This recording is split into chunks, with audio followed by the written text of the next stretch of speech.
예언자들은 인류에게 신의 계시와 종말의 메시지를 전달한다고 주장한다. 그러나 그들의 예언은 스핑크스의 수수께끼와도 같을 따릅니다. 예언자들은 선과 악의 싸움으로 세상이 혼돈에 빠질 것이라 내다보고 있다. 화산이 폭발해 시커먼 재가 하늘을 뒤덮고 태풍이 몰아쳐 대륙은 300m 해저로 가라앉는다고 한다.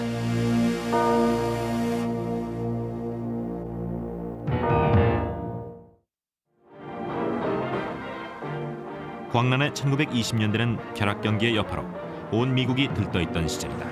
그러나 1929년 10월 24일 오전 증시는 돌연 아수라장이 됐다.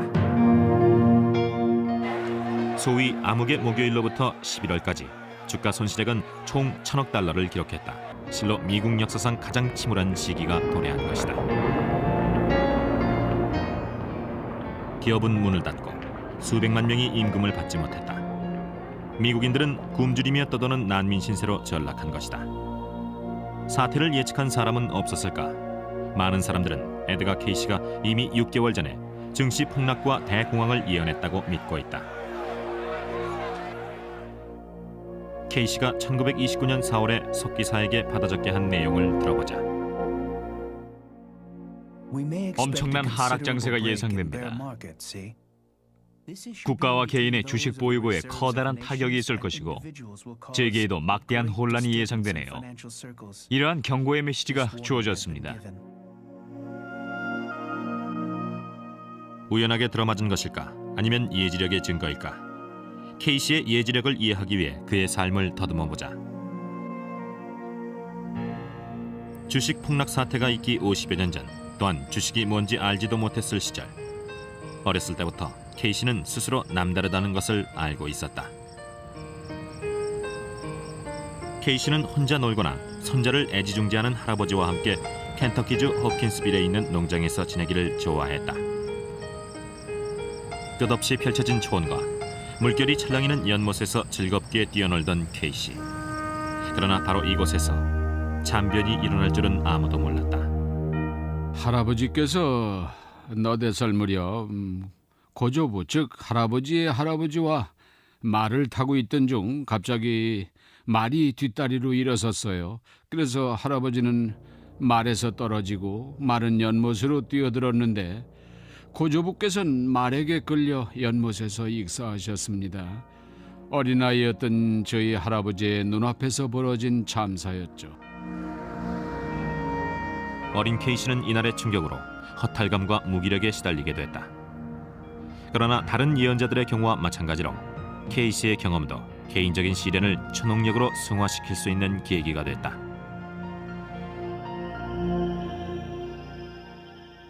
학교 공부에 전념해야 할 때도 그는 책을 베고 잠을 청했다. 잠에서 깨어나면 책의 내용이 모두 머리에 들어와 있는 것이었다. 이처럼 어린 날부터 특이했던 그는 어느새 잠자는 예언가로 알려지게 됐다.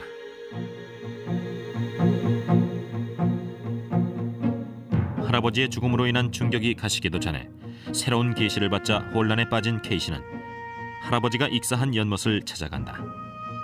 당시 13살 난 소년이었던 그는 연못에서 천사의 모습을 보았다고 한다. 천사는 케이시에게 소원이 뭐냐고 물었고 케이시는 세상 사람들의 고통을 덜어주고 싶다고 말했다.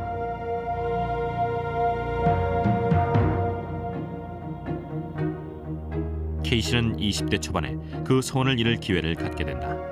그에게 일어난 일들은 잠재된 예지력의 용도를 암시하는 듯했다. 그는 후두염을 앓았는데 상태가 너무나 심각했다. 간절한 희망을 품고 동종요법 의사를 찾아갔다. 의사는 그에게 최면을 걸었고 케이시는 최면 상태에서 스스로 처방을 내렸다. 결국 그는 스스로 치료한 것이다. 할아버지께서는 이러한 심령의 힘을 신께서 준 선물이라 여기셨죠. 신이 주신 재능이기 때문에 사람들을 도는 데 써야 한다고 결심을 하신 것입니다. 심령 치료는 일단 성공적이었다. 그러나 그의 의도와는 달리 이 능력을 두려워하는 사람도 많았다. 혹시 악마의 힘이 아닐까 하는 의혹에 시달리기도 했고 부적절한 치료법이라든가 본인의 능력이 아니라는 의심을 받기도 했죠. 케이시는 인류의 미래를 내다볼 수 있다고 했고 그가 내다본 앞날에 자신도 깜짝 놀랐다. 1936년 전쟁이 닥쳐올 것이라고 예언했는데 이에 대해 확신하지 않는 사람들도 동일한 불안에 시달렸다. 케이시의 말은 어쨌든 예언으로 받아들여진 것이다. 세계 각국의 상황을 돌아볼 때 많은 국가가 커다란 불안에 처해 있음이 감지됩니다. 이러한 정세의 영향은 여러 나라에 나타나게 되는데 오스트리아와 독일, 향후에 일본이 부각될 겁니다. 이러한 현상이 서서히 대두되면서 결국엔 나치의 정면으로 대항하는 거대한 세력이 성장하게 되죠.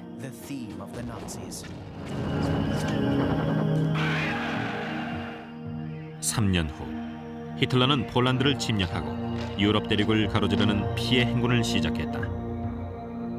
케이시는 이후 일생을 예언에 바쳤다. 수많은 사람들은 개인적인 차원에서 정치에 이르는 다양한 질문을 보냈고 그는 잠자는 상태에서 해답을 얻어냈다. 그는 버지니아주의 ARE, 즉 연구 및 계몽협회를 설립했다. 이 연구소엔 그의 예언들이 보관돼 있다.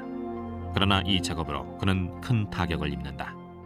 괴로워하셨죠. 2차 대전의 혼돈과 가족들 문제, 매일 수백 통씩 쇄도하는 간절한 사연이 담긴 편지들. 그래서 건강이 점차 약해지셨어요. 일을 좀 줄여야 했는데 절대 그러지 않으셨죠. 할아버지야말로 스스로의 예언을 무시하신 겁니다. 케이시는 1945년 1월 3일 심장마비로 사망했다.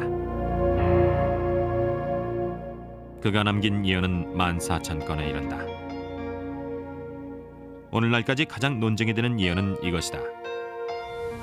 서기 2000년 이후 지구에 찾아올 가장 큰 변화는 무엇이냐고 물었을 때 케이시는 암호문과 같은 답변을 냈다. 한편으론 비판의 대상이 되기도 하는 예언이다. 자전축의 변동이 생기고 새로운 주기가 시작됩니다. 새로운 주기가 좋은 것인지 나쁜 것인지에 대해선 설명하지 않았다. 어떤 방향으로 변화할지는 두고 봐야 할 문제다. 케이시의 예언은 불가사의한 영역을 넘나드는 특권에서 비롯된 것인가? 혹은 불확실한 무의식의 흐름에 불과한 것인가? 예언이 현실과 일치하지 않음을 밝혀내는 데 전념하고 있는 제임스 랜디. 그는 케이시의 예언이 너무나 모호하다고 지적한다. 정말 황당하네요.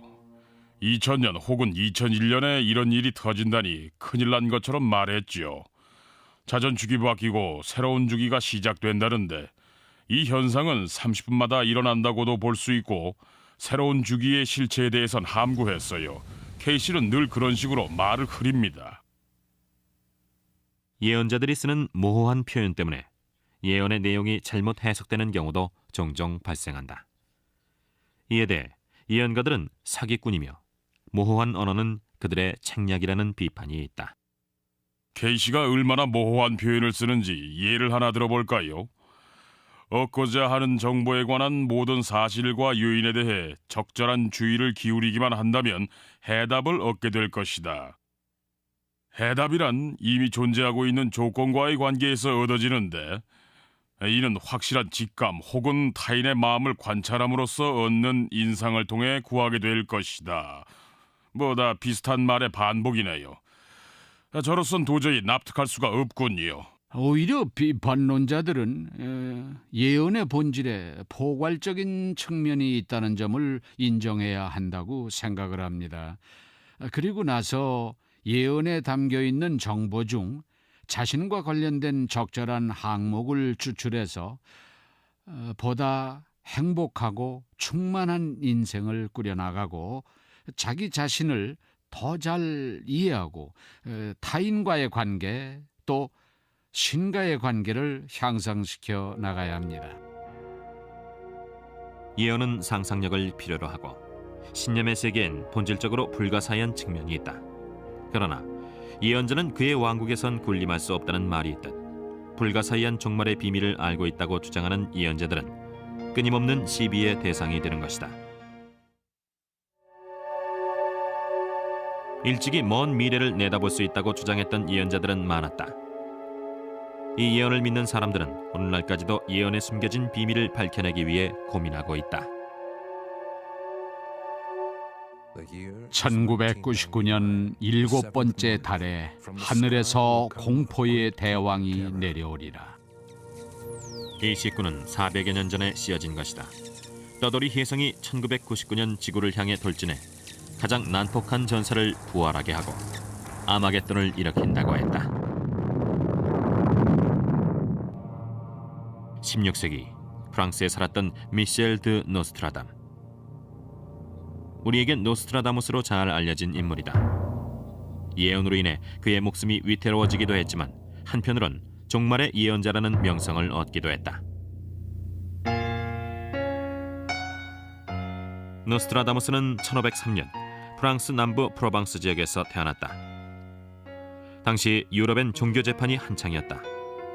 그의 부모는 유태인이었기에 박해를 피해 아들을 가톨릭 신자로 키웠다.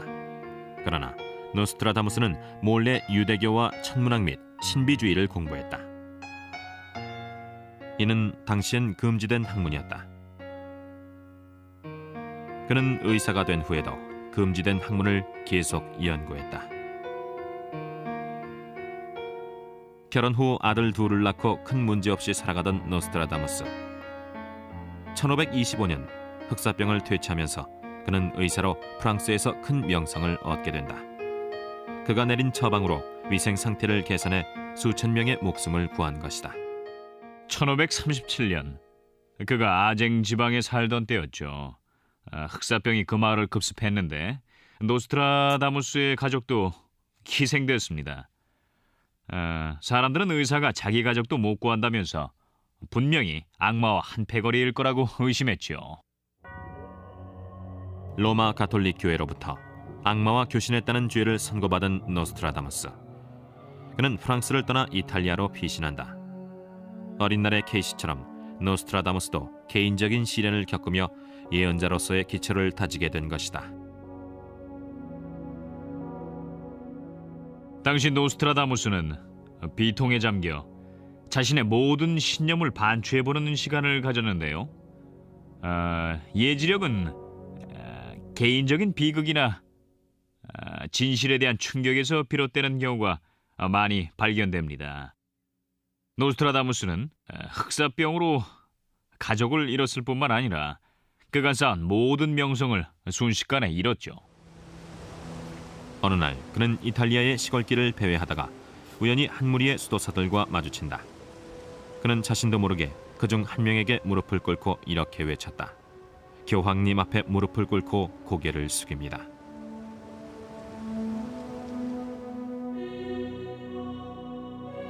그 수도사는 후에 교황 식스투스 5세가 됐다. 그때부터 노스트라다무스는 예언자로서도 명성을 얻게 된다. 노스트라다무스는 이제 프랑스에 안심하고 돌아가게 됐고 새로운 소명에 착수한다. 혼신의 열정을 다 바쳐 예언에 집중해 세기를 넘나드는 예지력을 갖게 된 것이다. 그러나 노스트라다무스는 언제 다시 로마 가톨릭 교회의 박해를 받을지 모른다는 두려움에 젖어 예언을 상징적인 시구로 작성해 두었다. 매년 책이 출간되자 제법 인기가 있었다. 그중 어떤 예언엔 왕실도 관심을 보였다. 젊은 사자가 늙은 사자를 전투에서 압도하리라. 황금우리 안에 눈을 찌르니 두 상처가 하나로 합쳐져 늙은 사자는 비참하게 죽도다. 앙리 2세와 까테린 드 메디치 왕비는 이 예언을 읽고 노스트라다무스를 궁전으로 불러들였습니다. 노스트라다무스는 이에 대해 상세하게 설명을 하고 궁전을 떠났죠. 이 예언이 있고 얼마 후 앙리 2세는 말을 타고 창시합을 벌이다가 사고로 죽었다. 왕이 서거하자 프랑스 국민들은 격분했고 노스트라다무스는 또 한 차례 성난 폭도들의 표적이 됐다. 그러나 이때 다행히 왕비가 개입해 박해를 모면할 수 있었다.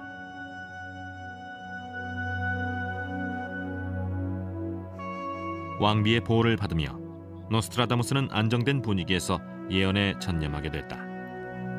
1년의 예언시에서 그는 세상의 종말을 가져올 3명의 적그리스도를 지적했다. 포네일러로는 왕족이라기보다는 전사다. 찬사를 받으며 합류하는 하천으로 나아갔으나 주교의 영역에 들어가기는 거부한다. 타락한 그를 프랑스가 옥에 가두리니. 이 수수께끼의 식구는 나폴레옹의 집권과 추방으로 막을 내린 그의 최후를 상징한다고 풀이된다. 무려 300여 년 전의 예언이다. 두 번째 적그리스도에 대한 예언을 들어보자. 서유럽 외진 곳에 사는 가난한 부모 아래서 아기가 태어나리라. 그의 연설에 수많은 이들이 세뇌당하고 그의 명성은 동방의 왕국에까지 미치리니 굶주려 난폭해진 야수가 강을 건너고 전장의 대부분은 히스터에 맞서 대항하리라. 독일 태생인 무족의 히스터가 법을 무시할 때 그는 철의 우리에 갇히리라.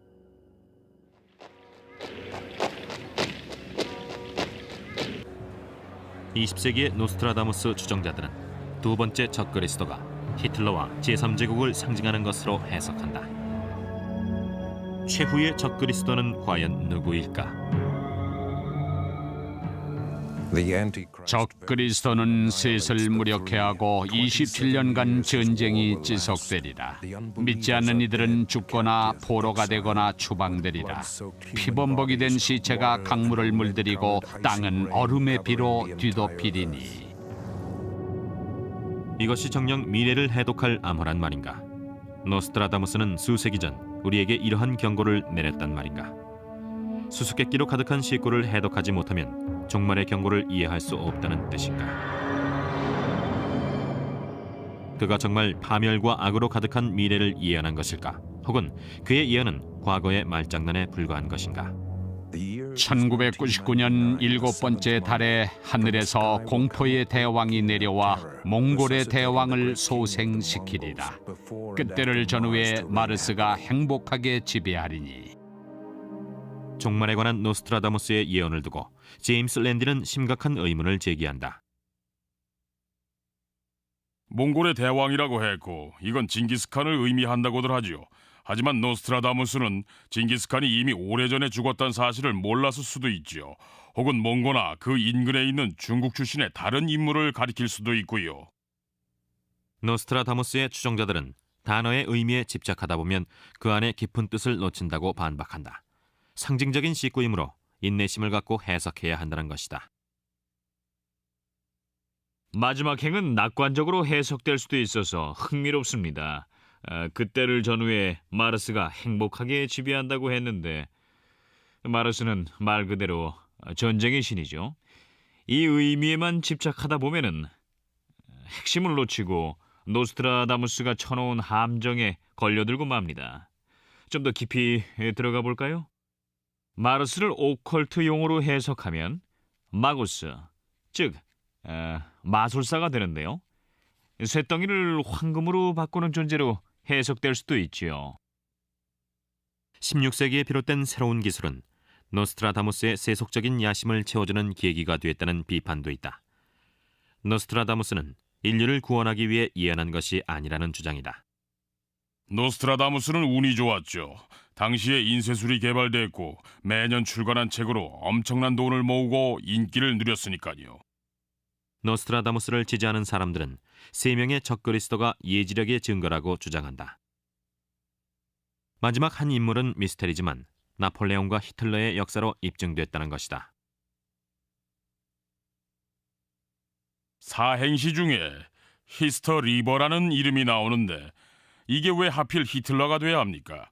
히스터와 히틀러, 이 둘은 단지 철자가 좀 비슷할 뿐이지 아무 상관이 없습니다. 그러나 논란의 여지가 없는 예언도 하나 있긴 하다. 그는 자신이 죽고 나서 훨씬 유명해질 것이라고 했다. 내가 세상을 떠나고 세월이 흐른 후 나의 책은 생전의 그 어느 때보다도 더 큰 충격을 줄 것이다. 그가 쓴 사행시는 총 1000여 편에 이른다. 여기엔 1566년 그의 죽음을 예언한 것도 포함되어 있다.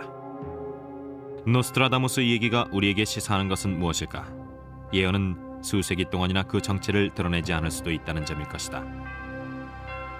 그럼 우리와 동시대의 인물 중 노스트라다무스와 맞먹는 예지력을 지녔다고 주장하는 사람들의 경우는 어떨까?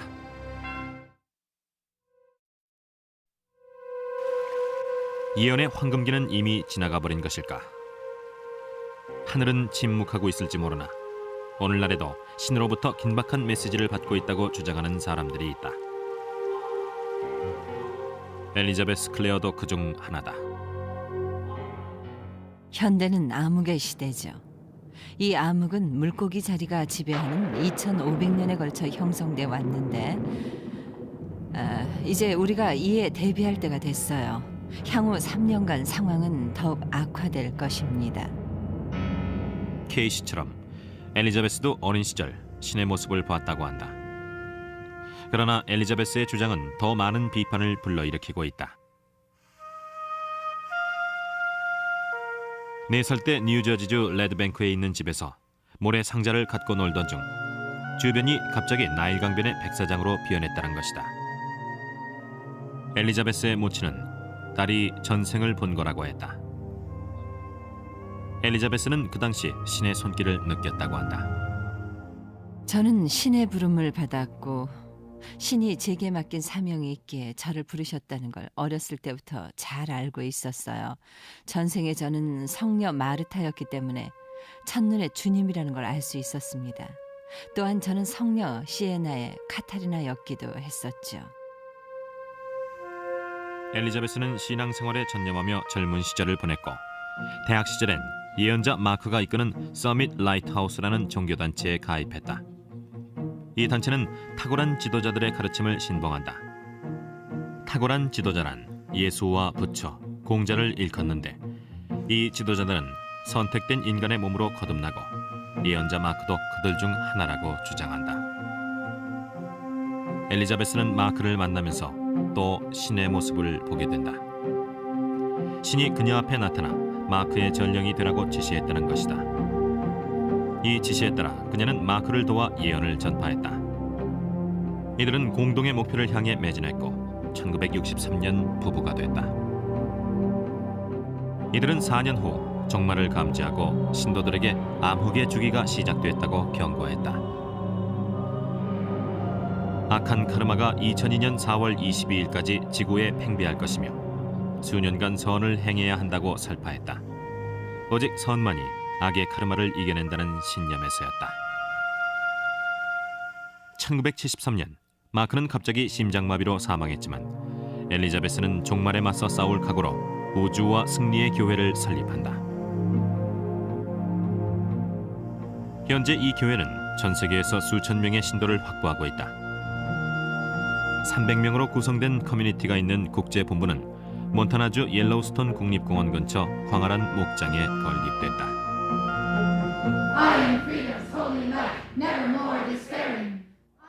신도들은 엘리자베스를 열성적으로 따르며 그녀를 지상 최고의 지도자로 신봉한다. 그들은 엘리자베스가 탁월한 지도자로부터 직접 계시를 받는다고 한다. 주님의 말씀을 전해드릴 때 저는 주님의 제단에 서 있고 주님은 저를 굽어보며 말씀을 하십니다. 주님은 저의 입을 통해 메시지를 전달하고 계시죠. 엘리자베스는 예수가 자신에게 인류의 종말을 경고했다고 주장한다. 요한계시록에서처럼 4명의 말탄자가 출현해 죽음과 전쟁, 질병, 기아가 온 지구를 뒤덮는 끔찍한 장면이었다고 한다. 사나운 말들이 기술을 태우고 온 나라, 온 세상을 짓밟고 다녔습니다. 여기엔 여러 가지 이유가 있겠지만 이제 계시와 예언의 시간이 왔음을 알리는 겁니다. 저는 말과 기수의 모습을 똑똑히 봤어요. 1980년대 후반 엘리자베스는 1990년 4월 23일이 되면 과거 2만 5천 년간 누적된 악이 세상을 급습할 것이라고 예언했다. 온 세상은 질병과 홍수, 폭풍, 지진으로 대변동을 겪는다고 했다. 신도들은 그날 목장의 대피소로 몰려들었으나 몇 시간이 지나도 바깥 세상엔 아무 일도 일어나지 않았다. 예언이 빗나간 것이다. 이들에 따르면 그 사태는 일종의 예행 연습이었다. 엘리자베스는 철저한 준비야말로 선한 카르마를 행하는 것이라고 설명했다. 종말의 시기는 악한 카르마에 대해 어떻게 대처하느냐에 따라 달라진다고 한다. 영혼이 여러 번 거듭나야 악한 카르마를 극복하는데 이때 가장 효과적인 방법은 사랑이라고 주장한다. 상황의 최악으로 치닫느냐, 그나마 좀 덜한 사태가 벌어지느냐는 인류가 신의 품으로 돌아가는지 자기 자신에게만 집중하는지에 달려 있어요. 사랑을 회복해야죠. 깊은 사랑은 악한 카르마를 억누를 수 있어요. 사랑엔 힘이 있으니까요. 서로 도와야 합니다. 계시의 그늘 아래 자리한 우주와 승리의 교회 목장. 이곳에선 아이들이 뛰어놀고 어른들은 현생에서 선한 카르마를 행하기 위해 노력한다. 이들의 지도자 엘리자베스는 종말을 경고하는 능력은 자신의 전생에서 비롯된 것이라 믿고 있다.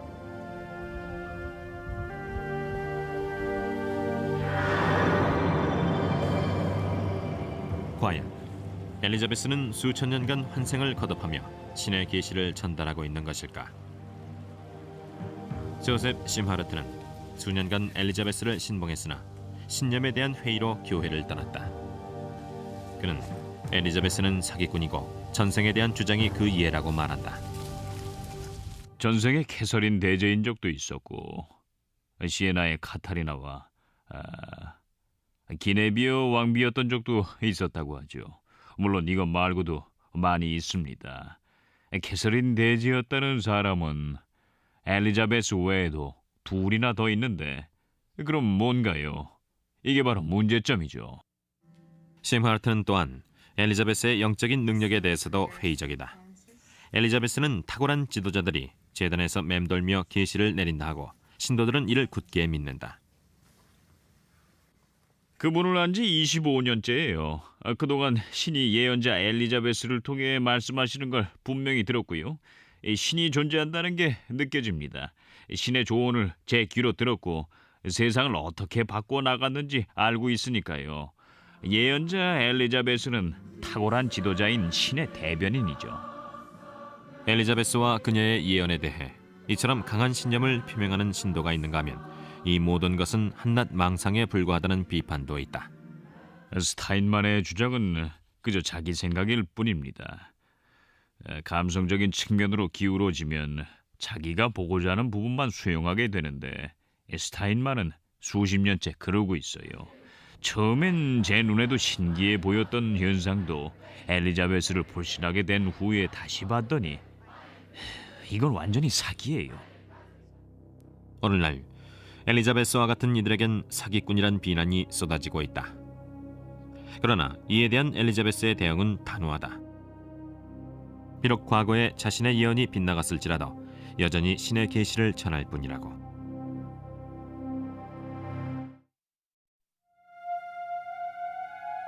서양의 예언 개념은 구약 성서에서 비롯된 것이다.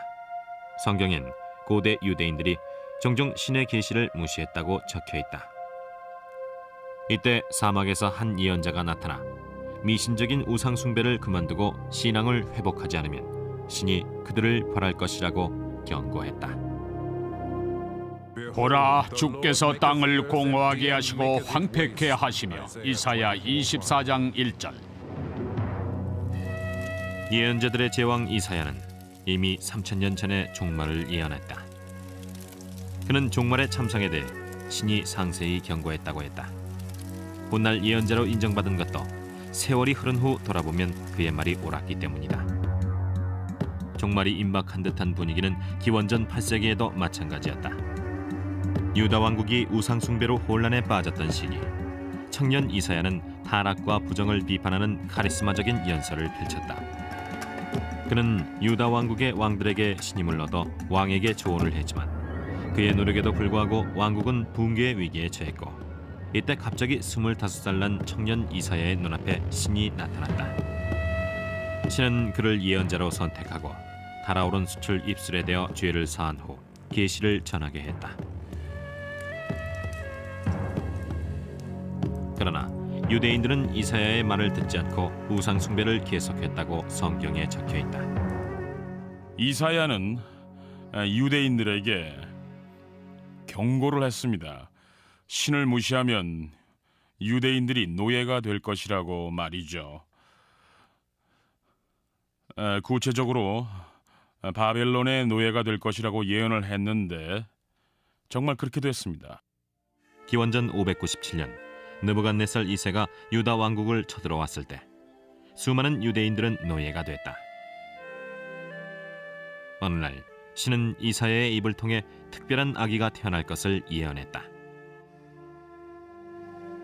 처녀가 잉태하여 아들을 낳을 것이요 그 이름을 임마누엘이라 하리라. 이사야 7장 14절. 이사야는 임마누엘이란 양치기가 그의 무리를 이끌고 타락과 고통이 없는 새로운 세상으로 나아갈 것이라 예언했다. 800년 후 초기 기독교인들은 이 구절을 재해석했다. 양치기는 로마인들에 의해 십자가에 못 박힌 유대의 또 다른 예언자, 즉 갈릴리 사람 예수인 것이다. 이사야는 노후에도 예언을 멈추지 않았으나 그로 인해 비참한 최후를 맞이했다. 그는 유대의 새로운 왕에게 우상 숭배를 그만두라고 설득했다. 그러나 왕은 이사야를 통 안에 밀어넣고 톱으로 몸을 두 동강 내 죽였다.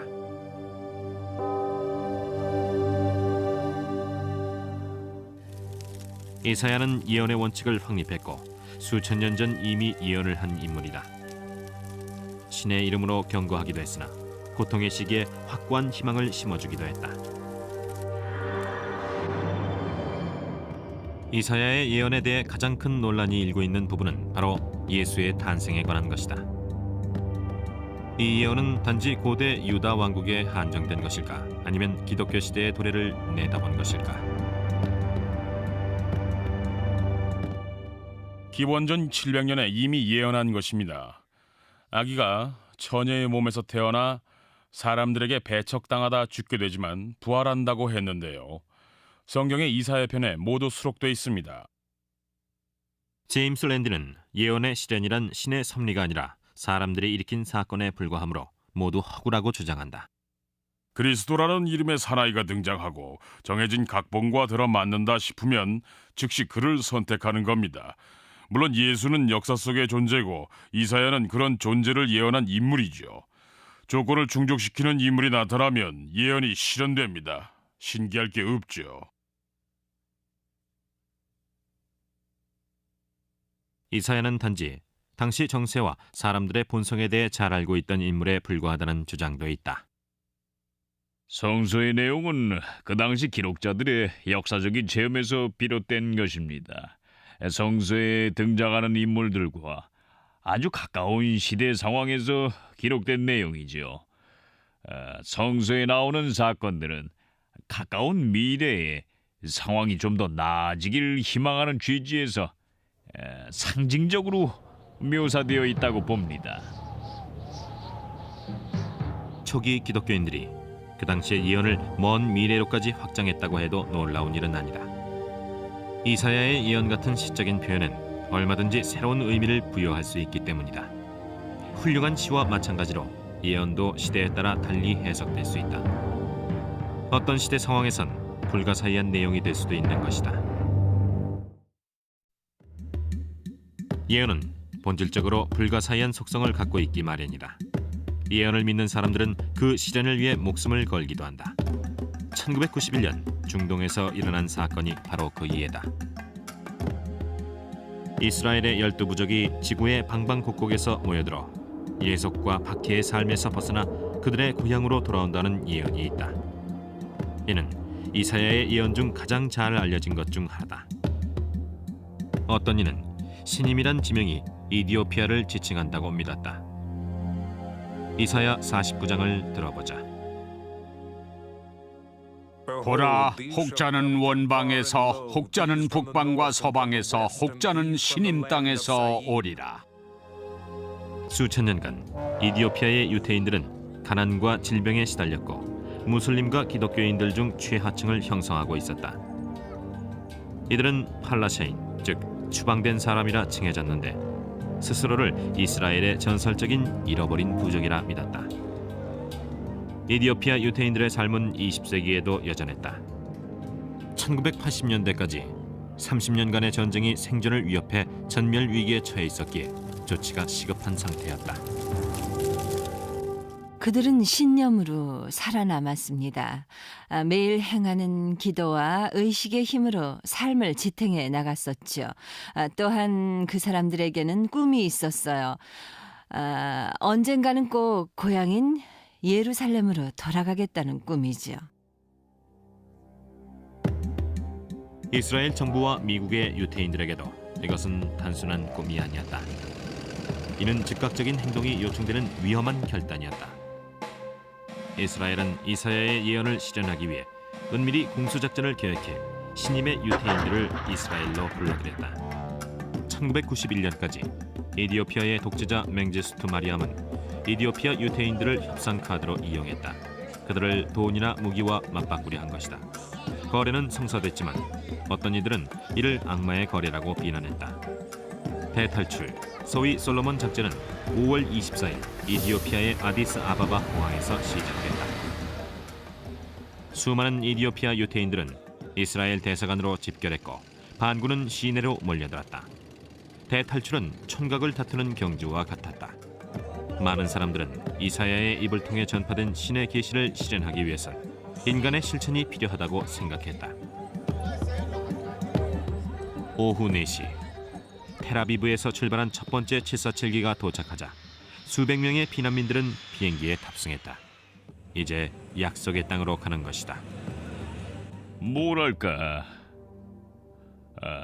신비로운 정적이 감돌았습니다. 비행기 탑승은 물론이고 공항에도 처음 온 사람들이 마치 아메리칸 에어라인을 자주 타본 승객들처럼 침착하게 행동을 했지요. 기적적인 공수작전이었다. 비행기가 머문 시간은 단 15분. 엔진을 끌 틈도 없었다. 한 대가 떠나면 다음 비행기가 도착했고 한치의 오차도 없었다. 그러는 동안 반군은 점차 접근하고 있었으나 36시간에 걸쳐 40번의 왕복 운항을 통해 신임의 유태인들은 안전하게 약속의 땅으로 탈출했다. 이디오피아 반군이 작전을 무력화시키기도 전에 비행기 34대는 15,000명을 텔아비브로 실어나른 것이다. 불가능해 보였던 일이 실현됐다. 마치 오래전에 이사야가 이디오피아에 붙잡혀간 이스라엘의 잃어버린 부족들이 탈출할 것이라고 예언한 것처럼. 이사야는 3000년 전 이미 이 사건을 예언한 것일까? 혹은 신념을 통해 그런 일이 실현되기를 바라는 막연한 기대에서 한 말이었을까? 이 대탈출은 단지 이사야에게서 약간의 조언을 받은 것에 불과하다고 주장하는 사람들도 있다. 신의 섭리를 전달한 것이 아니라 그저 넌지시 암시를 던졌다는 주장이다. 이들의 귀환은 이 사람들 스스로 개척해낸 역사입니다. 기원전 8세기의 인물이 아프리카와 중동의 판도를 예측했다고 생각하지는 않습니다. 종종 사람들은 스스로 행동하고서도 마치 고대의 예언에 의해 실현된 거라고 믿는데 어떤 의미로 보면 우습게도 그건 오히려 사람들 덕에 실현된 것이죠. 시대를 초월해 전 세계를 떠도는 유태인들을 모두 포괄하기 위해 일부러 예언을 모호하게 했다는 주장도 있다. 이사야는 확실히 미래를 예언한 거예요. 이디오피아의 유태인이라든가 러시아의 유태인 또는 예멘이나 시리아라는 식으로 확정하진 않았지만 확실한 건 이겁니다. 흩어져 있던 유태인들이 언젠가는 고향으로 돌아간다는 거죠. 그 예언이 바로 솔로몬 작전과 함께 실현된 거예요. 시대를 막론하고 예언자들은 종말에 대한 공포와 새로운 시작에 대한 희망으로 상징되는 인간의 본능을 충족시키기 위해 노력해왔다. 예언자의 권위 있는 한마디는 종말의 그늘에 한 줄기 빛을 던져주는 것이다.